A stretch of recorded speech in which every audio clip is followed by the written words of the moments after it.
Hello, this is Richard Southern, the Head of Education at the National Centre for Computer Animation at Bournemouth University. This is a presentation discussing the 3 undergraduate courses that we currently offer. That's Computer Animation Art and Design, Computer Animation Technical Arts, and Visual Effects. This is an example of, this is the showreel from our graduating cohort from 2017.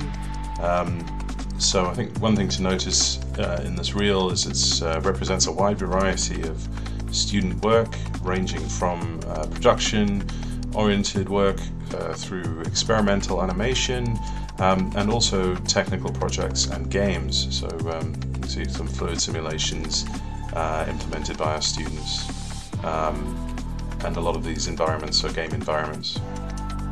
So one thing to note about the final year projects is that in all cases this year, or nearly all cases, the students are responsible for pretty much everything you see on the screen, and that includes the pre-production elements such as the storyboarding, proof of concept, animatics, narrative development, cinematography, all the way through to the final production side and render. So, and that's something that we pride ourselves on here at the National Centre for Computer Animation. Let's just let this play through.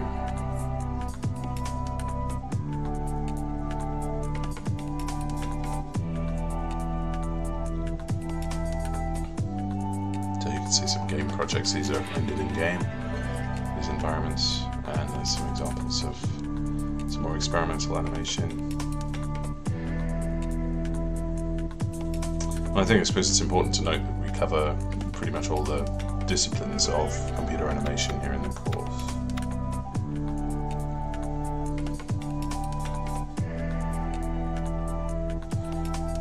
There is a Vimeo channel where you can watch the completed videos from many of the previous years.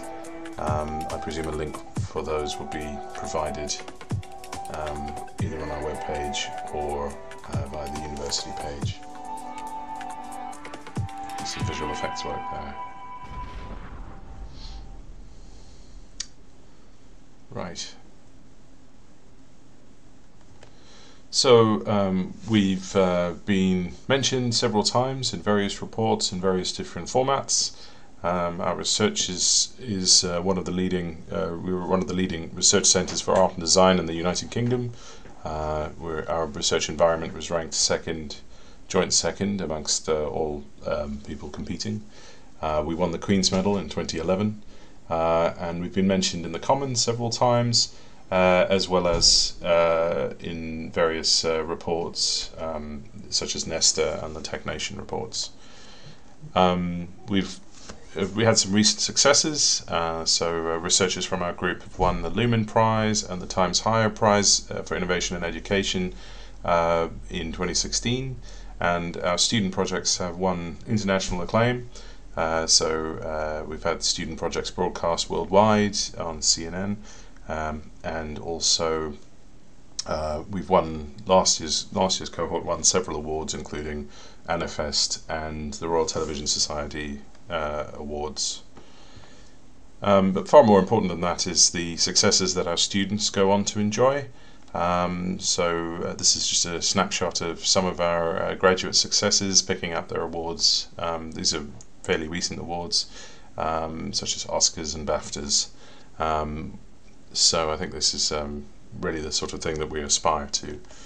So let's talk about how the NCCA works and what is unique about us. So probably core to all of our undergraduate courses, and in the postgraduate courses as well, is the focus on interdisciplinary teamwork. So the working across disciplines between people on the more technical side or people within different disciplines within computer animation to collaborate in order to make something beautiful. Now, I think it cannot be denied that this is effectively the way that the industry works. And in fact, pretty much every industry will work in this way, is that you will put a team together of people working in different disciplines, and how effectively they work together will in some way determine how successful the project will be. So we make sure that groups are formed between different disciplines, and we'll make sure that there will be that students will have to work together in order to and in so doing they will develop their empathy for other disciplines in this particular subject area. At the same time as that, we provide a lot of opportunities in the curriculum for specialization, and I'll go into the curriculum in a little bit more detail. Specialization basically is when you do have group projects, specialization is an opportunity to start focusing on different areas in groups and also as in individual projects, and this will help you develop your own personal brand as potentially an animator or a look dev artist or working in R&D, and ultimately upon graduation, if you're able to demonstrate through your show reel or through your presented work that you have developed these specializations to the standard that is of interest to your potential employer, or I don't know, it depends if you want to study further. This will help distinguish you from other candidates, which we feel is very important for students in their career. So as an example of types of specializations, I've included this picture. I'm actually not quite sure who deserves the credit for this image, but this image is useful in illustrating the different types of disciplines in a production pipeline. So this is just one particular organization's production pipeline. There are several different ways of interpreting these, but essentially your production can be divided roughly into 3 different stages. You have the pre-production, which essentially is the ideation and the communication of the ideas and the design based on all those ideas. Then you have the production stages, which is the process of turning those designs and storyboards and animatics into tangible 3-dimensional assets, and also rendering. And then you have the post-production stage, which is after you've gone from the 3-dimensional to the 2-dimensional representations, if you like, the process of putting those 2-dimensional images together into the final output. And our courses basically span the bulk or the majority of this production process. So as an example of how teams might fit together, here's an example from Jungle Book. This is from the NPC's Jungle Book showreel. So this environment might have been created partially by artists and partially by using procedural tools, which might populate the environment with grass, shrubbery. These trees might be organically grown using in-house software, but possibly hero shots, including foreground foliage, might have been generated or modeled specifically by hand by artists.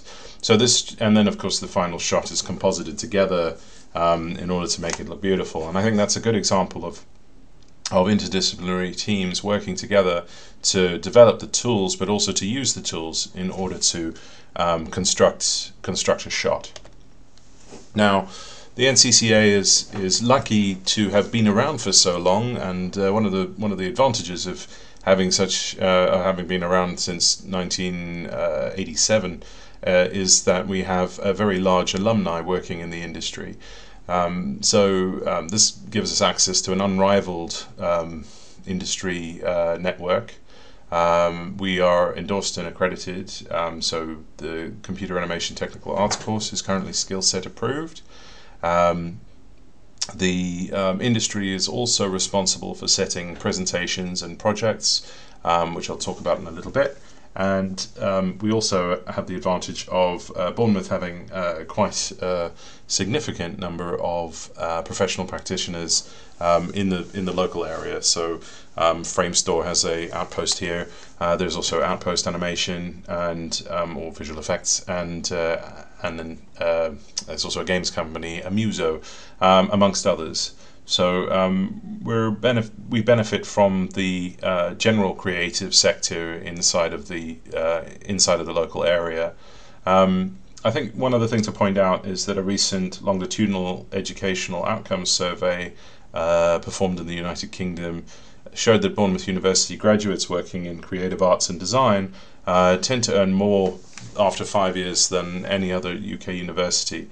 And I think we would attribute this to our focus on the theory and the research and design elements of computer animation, because it kind of underpins the practice and allows our graduates to develop more into supervisory or managerial or senior roles within the industry, perhaps than those who might have just studied the practical elements of computer animation. So this is an example of an industry set brief. This is the double negative zombie disintegration masterclass, and this is just a compilation reel that I put together where I just spliced together a number of student animations over the, I think it was about 3-year period. The animations are, so the brief is quite open-ended. It includes basically that the students have to blow the zombie up in a way we've never seen before.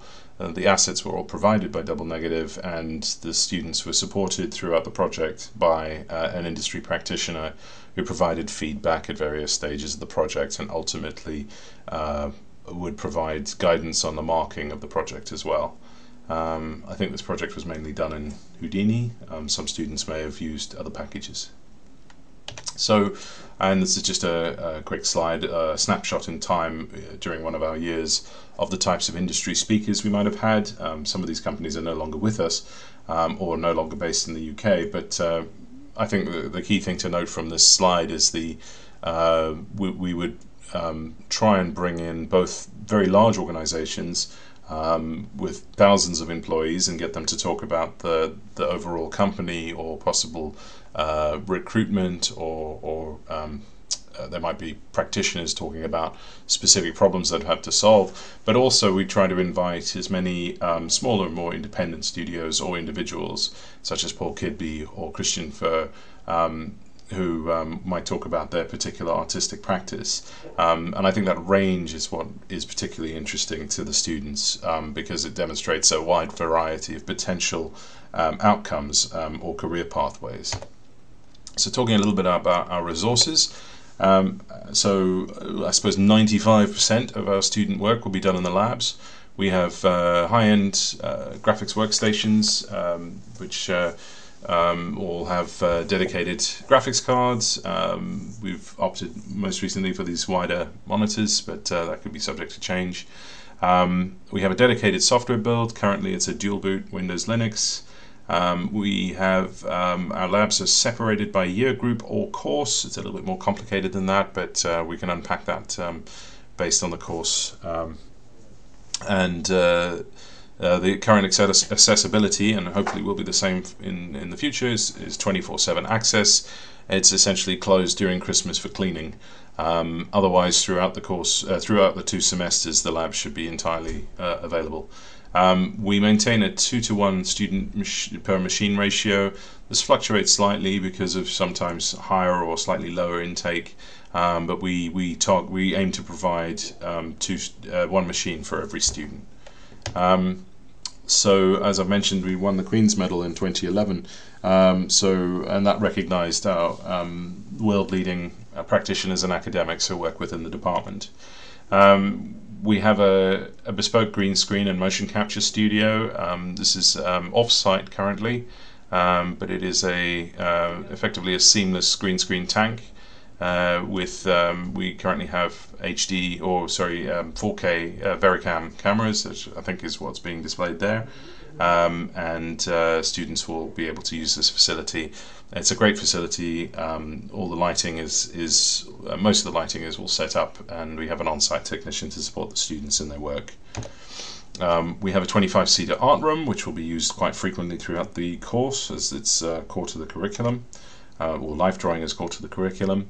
We also have a screening room, and I think the other thing which is important to mention is that there's a continual investment in Bournemouth University. This is the Fusion building, which has gone up recently. There's further buildings planned to house the undergraduate labs, so there's going to be a brand new building with on-site green screen facilities planned for 2019, which is an important thing to mention that the course is growing, or the program is, there's investment in facilities. So our courses span what might generally be described as an artistic or creative spectrum. I think this is possibly a little bit too naive to describe our courses, but we like to think that our courses fit somewhere in the spectrum between arts and science. So on the more arts end, we have computer animation, art and design, which is essentially a focus on the design and aesthetics and practices in contemporary production. So I think also underpinning this is the theoretical concepts from cinematography and the theory of the moving image. Talking a little bit about that in the context of the production pipeline. That really does focus heavily on the pre-production stages, so the ideation, the ability to communicate ideas through cinematography, and the ability to design based on the story and the brief. So I think there's a very heavy emphasis on the design and ideation stages in the computer animation, art and design. There is obviously also production elements, so there'll be focus on some of the core production elements such as modeling, texturing and animation. And then of course compositing, which forms a component of all of our courses. This is realized in this is a curriculum structure diagram. I'm not going to drill down into too much detail, but just to say that you can see there's a very strong emphasis on design. And I think the other thing to note is that there are 3 optional units which students get to choose the units that they do. I'll show a few of the indicative options in one of the later slides because many of the options are shared between the pathways. On computer animation technical arts is really where we're heading more towards the science end of the spectrum. It is really a blend of arts and science, so it will be for example, you might be in a life drawing class and then straight afterwards go to a maths or programming lecture. So it is really this overlap between arts and science, or the focus on doing both, is really important because it allows the students to have an extra tool in their tool chest, if you like. So allow them to solve problems from multiple different angles. And this has really proven to be vital for the visual effects industry, especially in people entering technical director roles or people developing tools or research and development. So it's obviously a focus on the problem solving, tool development, and I think the other thing is the production pipeline, so an overview of the entire process. So I think so that's kind of reflected here. There's certainly less focus on the ideation. There's small elements of, I think it's optional elements of design, but there is a focus on the production stages, particularly rigging, research and development, and modeling. So there's programming and mathematics in there to allow students to undertake technical aspects of computer animation. So looking at a unit guide, you can see that where there was previously an emphasis on design here in computer animation, art and design, here there's an emphasis on maths and programming, as well as the production tools which are specific to computer animation technical arts. And the production will have a slightly different focus to be more related to the types of roles that more technical people would end up in, such as visual effects and rigging, for example. So our new visual effects course is a focus on visual storytelling, narrative, but also on the basics of asset creation and integration. There's obviously also cinematography and acquisition in there, which is very important. And I think the way to distinguish between visual effects and our other 2 offerings is that visual effects is really focusing on the types of effects where we shouldn't see that they're there. So we would be talking about live action CG integration of the kind that it should be really, if you've done your job well, no one will know that you've done it. I think that's the kind of key distinction between visual effects and the other, and certainly computer animation, art and design.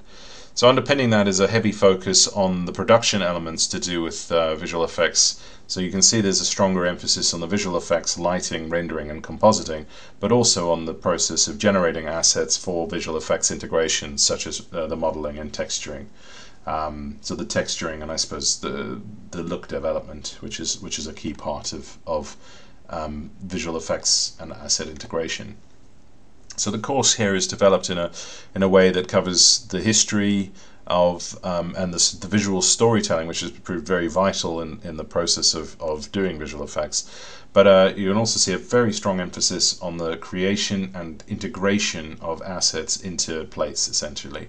So that's a common thread that runs through this.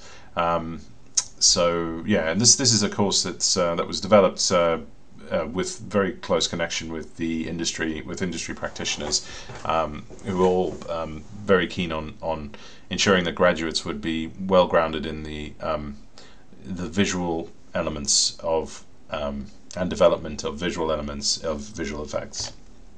So I'm not going to go through all of the list of the indicative options. There are more, probably going to be some changes to this probably by the time things start, but I think the indicative options are going to reflect the interest of the students and also the availability of things that we want to teach. But you can see that there's a strong emphasis on the production elements, some of the more technical elements such as rendering, and I think there's also some interesting aspects to do with cultural heritage, game engines, and non-fiction animation. So I think there's quite a lot there. And then of course there's personal inquiry, which is an opportunity to go and explore something that you want to go and explore.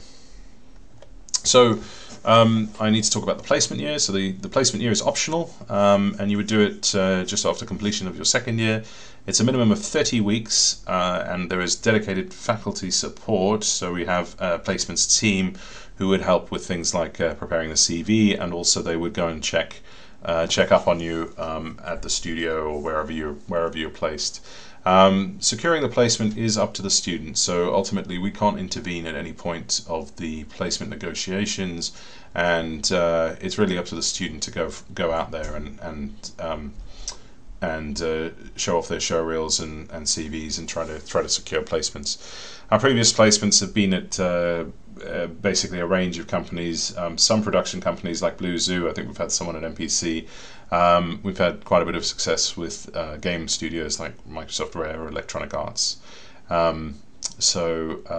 I think there's plenty more to say about placements, and I think probably that would probably be best asked to us during a open day or interview day, or possibly even at the end of first or second year.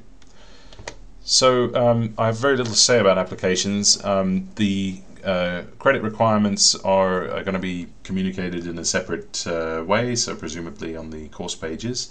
But I do want to say something quickly about what needs to be shown at interview. So what we will be reviewing is a student's portfolio, and the portfolio should really include, it should include hopefully examples of all of these things. So these are really classical fine art principles, but how they're realized doesn't necessarily have to be through classical media. So it could be that it's through photography or installation or something else that we would be able to evaluate. But we're looking really for observational studies, self-motivated studies, so examples where the student has, or the applicant has gone off and done something on their own back, not necessarily associated with any course or program. We do need to see examples of life drawings, so please try and include those. There's a strong life drawing component in the course, and if you have examples of life drawing, that will be very beneficial to you. So the appropriate application of details, so we need to see that details applied in the correct places, and you might want to talk us through that. Examples of the basics of kind of visual structure, so composition, form, structure, color, and design. We don't really need to see moving image work. We often see people come in with show reels, possibly of production work, but it's not really of interest to us during the interview. What we're far more interested in is the classical fine art type elements in a portfolio. So please bear that in mind, and I'd say also try and show us things in line with these guidelines rather than everything. So sometimes less is more when communicating your or showing us your portfolio. But I'd say the most important thing during an interview is to come across as passionate and enthusiastic. We need to make sure that the course is a right fit for you, and one of the ways for that to happen is you might talk about what motivates you and what you feel like you might be doing as a career or in the future. And I think our role as educators is to make sure that you're firstly on the right course, but also to try and make sure that you can realize, or we can help you realize, your ambitions. Right, so that's it. So there's some details here as to how to find out more information, and I hope you will consider us as a place to study. Right, thanks very much.